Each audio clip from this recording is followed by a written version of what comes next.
Last time on the Randomiser. An alien force has seized Mars. Their intention? To capture and plunder Earth. An elite defense unit, the Terrahawks, with a secret base in a remote area of South America, and equipped with the most sophisticated fighting machines yet devised by man, is ready to engage the new Martians. Their first attack has already been repelled, but using her mysterious powers, alien android Zelda has taken Terrahawk commander Dr. Ninestein hostage, and he is now aboard her spaceship. He orders his Terrahawk gunship to open fire and destroy the alien craft, even though he is aboard. Terrahawk's Lieutenant Hero is confronted with an impossible decision. What would you do, 101? It's not for us to make decisions. You're right, of course. I must make the decision. 101, open fire.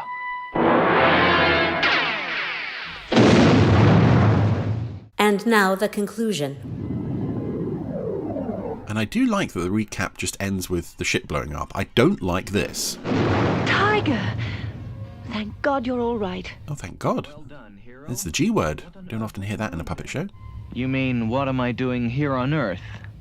Well, I had this theory, and it's relatively complicated. But I figured that if their ship was destroyed, their power to hold me would also be destroyed. And you were right. You just pulled that out of your backside, didn't you, Doctor? We are rejoining back. Who would really think that was back on board? Yes, sir.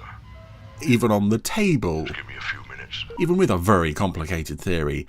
Oh, and here we go. Yes, last week we lost Zeroid number 13. We are now holding a funeral for him, and it's one of the saddest things, I think, in any Anderson production. These robots, these little chunks of metal and plastic, honouring one of their fallen comrades.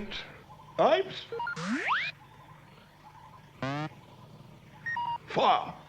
It's such a perfect image. Again, it so establishes the Zeroids as characters. I don't understand. I mean, when we get back, they'll make another number 13, won't they? You know your trouble, 35. You've got no art. And I do look at Zeroid 35 there, and I do feel just a bit guilty that in the Big Finish audio stories, I actually killed that character to be replaced with the female Zeroid 35. But as we heard from that dialogue there, I don't think he would care that he got killed. They would just build another one, wouldn't they? It also establishes Zero as someone slightly apart from his men in terms of his emotions and his feelings and his responses to things. He's not reacting in a robotish way.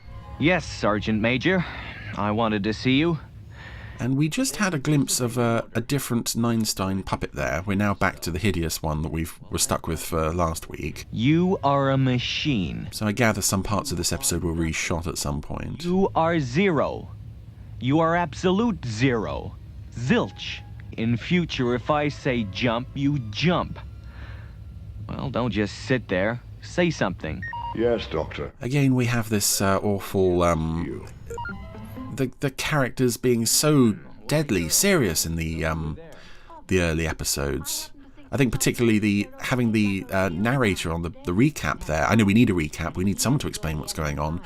But I think the narrator is just... Artie? Yes. Is just slightly too silly. If it had been one of the regular characters, maybe Zelda herself, that would have been fine. But the narrator is a certain level of cheese that...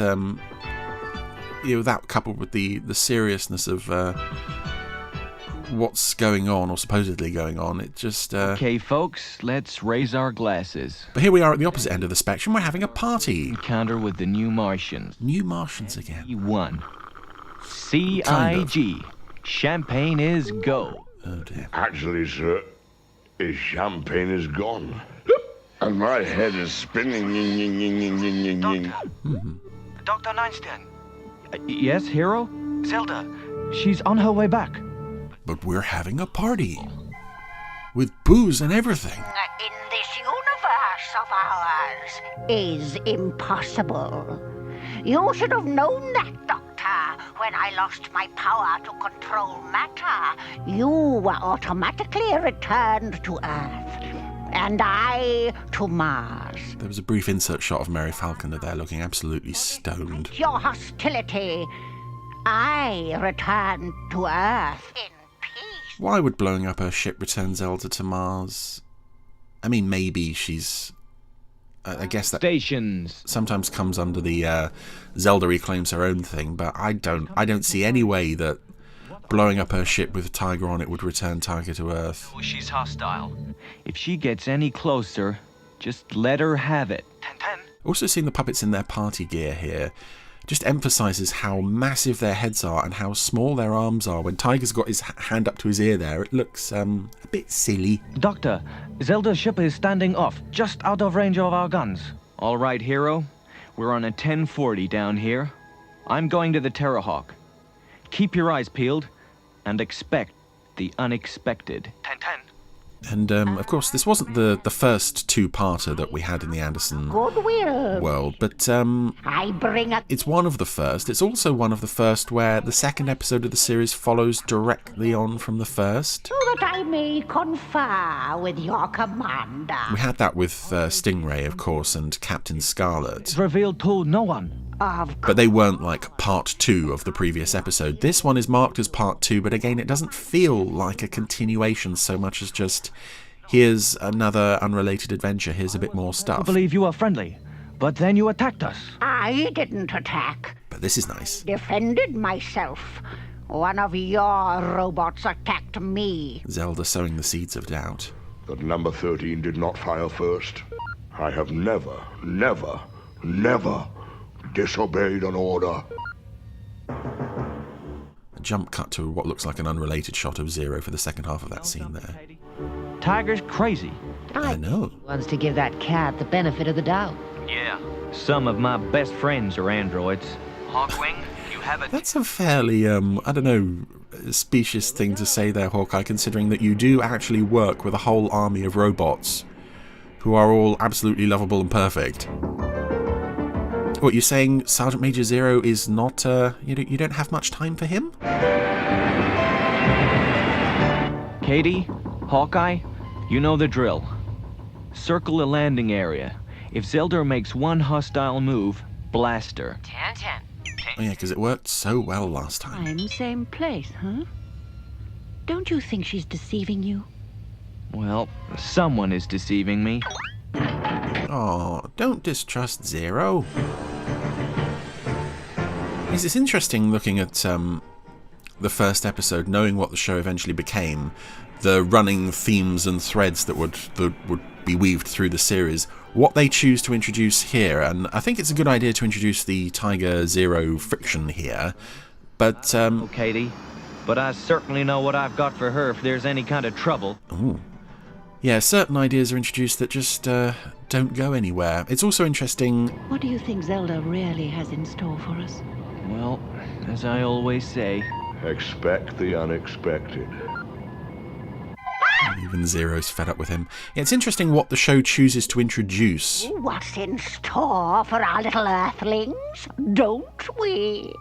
We've had Zelda in the first half, and although we saw a cube near the end of part 1, we now have a whole army of them to throw at the Terrahawks.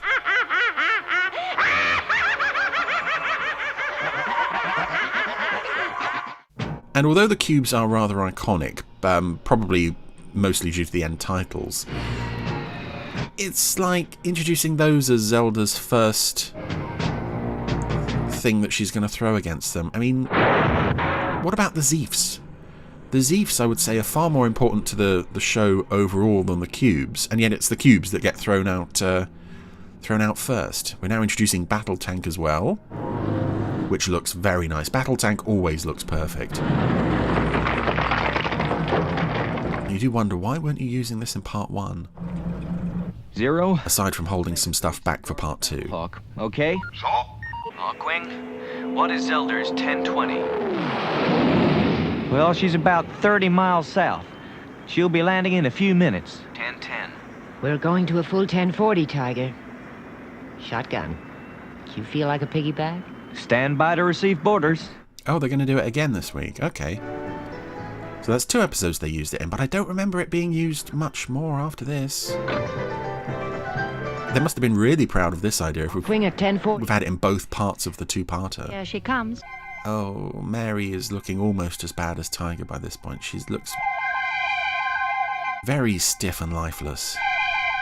That's a lovely shot, actually, of Zelda's central hub ship landing, and nice look up the underside of it. But I have won your confidence. You have not won our confidence yet. But for the moment, we're prepared to give you the benefit of the doubt. Very wise. I do actually like this idea of, As you know, yeah, giving her the benefit of the doubt. Possibly there's a piece to be brokered here. no matter. I will now perform a small miracle for you. Ooh. Look to the west, Doctor. The land is bright. Katie. Hawkeye. Stand by. 10-10. What did you say? Right, the deal's off. I'm nuking you all. Yeah, not the best thing to say on an open channel, Mary. What are we building to here? What's she doing? Don't trust her, sir. The spaceship is glowing. And...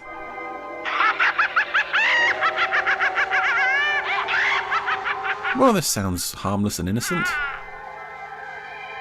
Tiger! She'll kill us all! Hawkwing, ram that ship.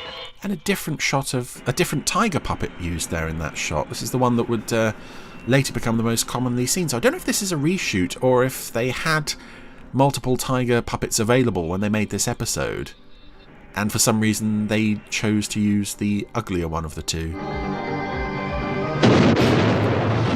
Ah, Zelda's built them a road. How Hawkwing, thoughtful. 10. it is a miracle. Well, yeah, but, you know, on a sliding scale of miracles, it's not that impressive. Just imagine what other benefits I could bring to your planet. Like railways and airports. I take it I have safe conduct. Yes. Yes, Elder, you have my word. You've given us a road and we're grateful. You can go now. It's been a misunderstanding. Are you sure, Tiger? Zelda, you are clear to leave. Thank you, Commander. Hero, did you get that? Yes, I got that, Doctor. We will keep well out of range. 10-10. And I think the hero puppet looks quite nice as well, actually, although there's a slightly feminine touch to him that I think it might actually be the hair. He looks like he's got 80s woman's hair. Mandalay. Road to Mandalay? It's an old song. Sung by grandfather? I didn't... Grandfather, I had a test tube. I'm a clone, remember? Tiger, I'm so sorry. I didn't mean... Mary, why don't we take my old... I'm getting whiplashed. the new highway. This conversation makes no sense. You, Zero. My roller. My Rolls Royce. Get it? And this is an odd moment where it feels like Tiger and Mary haven't actually known each other that long. Considering that Tiger has a Rolls Royce secreted in the front of Battlehawk and... You didn't tell me. You didn't tell her. Well, I don't tell you everything. I wouldn't tell you about the talking car that will later go on to prove absolutely invaluable through the rest of the series. Why would I tell you about that? Totally restored. A few alterations, a new power plant, new interior, and all the latest technology. It can think and speak for itself. Like Zero. Not like Zero. This machine has breeding. I do like this idea as well. That rather coarse whistle indicated that my services were required. Tiger isn't against the idea of technology or even sentient technology. He just doesn't like Zero. Certainly. Your voice print has been checked, and the doors are now unlocked. Welcome aboard, sir. Yep, so we're now introducing Hudson as another feature of the series. Holding him back for part 2. Again, I think one of the more successful elements of the series, Hudson. Heuristic universal driver with sensory and orbital navigation. Oh, thank you. Hudson for short. Electronics by Hero? Exactly. What's happened to your neck, Mary? It seems to have been swallowed up by your uniform. There's to be an obstruction ahead, sir. And what I find slightly, What are they?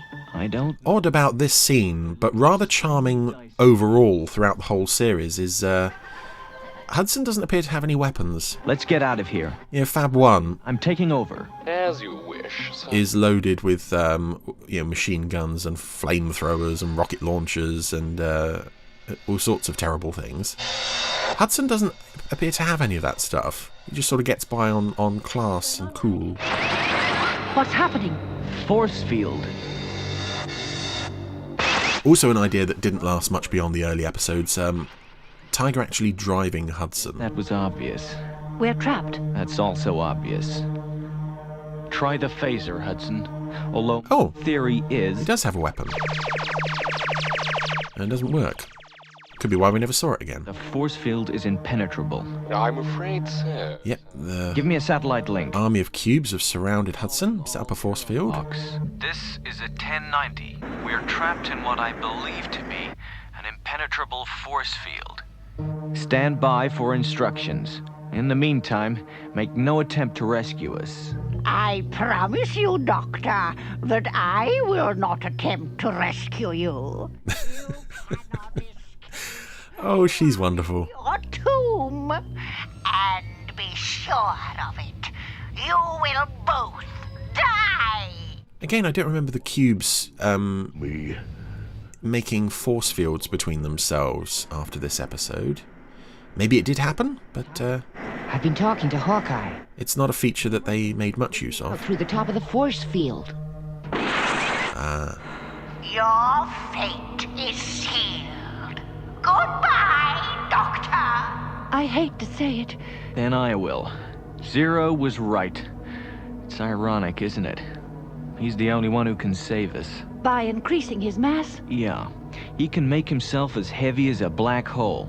If he hit one of these posts, he could break the field. But we can't call him. An increasing mass was something that, again, I don't think would actually work in real life, but it's something in this show that Well, I told him that if it's so off the wall as an idea that it kind of works. have him taken apart.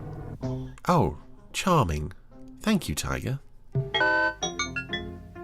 I could save Mary and the doctor, but I will not disobey an order. Oh, Not disobey an order. go on. Definitely will not disobey an order.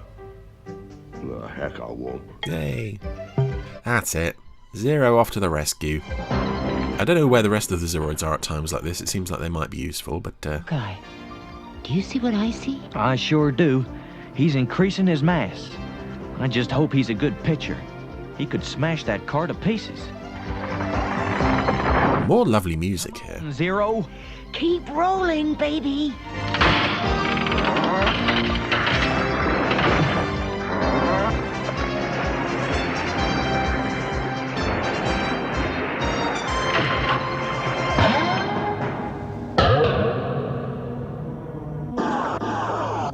Yeah, one hit completely breaks the force field, shatters all the cubes. Fantastic, Sergeant Major. Just fantastic. It was nothing, Mom. Nothing. You're right. Tiger. Joke. It was just my little joke. Extremely little, Ensign. Oh. We're on our way home now, I guess. So that army of 20 cubes, I think Hudson is absolutely magnificent. you just left them to roam free, do you? Hudson. I do believe you're blushing. No, madam. It's my natural color. I guess because we need time to introduce this. Chameleon. I wonder what they actually did with this road that Zelda created afterwards. I would have thought they'd have to forbid anyone to use the cursed road. White and blue. Truly British, Hudson.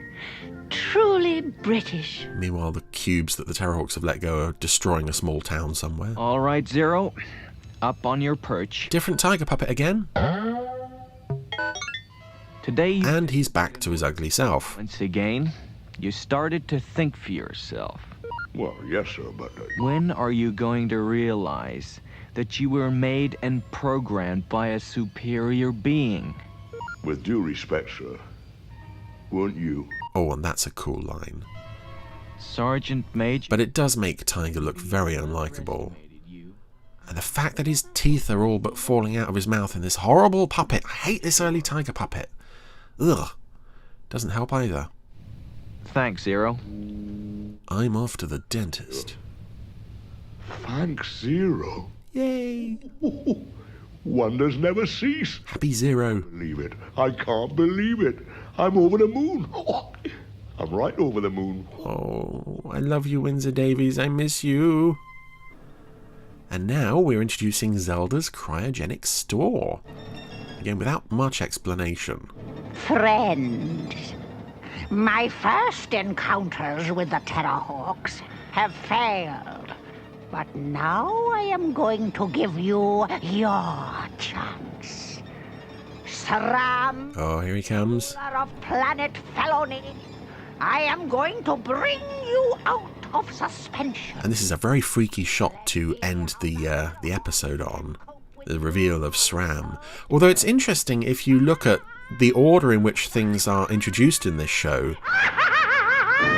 Among the Martian characters, we have Zelda and then SRAM, before either Youngstar or Sistar. And I don't know why... Oh, that is a very freaky shot of SRAM. Yeah, I don't know why we weren't introduced to Youngstar or Sistar. You would think as fairly prominent characters, they would want them to be showcased here, but apparently not. Anyway, that was Expect the Unexpected Part 2, which... well, was more of the same, really. Again, not the show's finest hour by any means. Focused a bit more on the Tiger and Zero relationship, which is rather nice. But I can see why people had trouble with the show when it first started. The puppets are... I'm sure the puppeteers are doing the best that they could, but the puppets are just... a bit too ugly to really generate much sympathy. Our sympathies are much more with the Zeroids, and ironically with Zelda herself. I kind of like the idea that she just came to Earth, gave them a free road, and then cleared off. That was her evil plan for the week. Hopefully, next time we see her, she'll have a slightly better plan up her sleeve.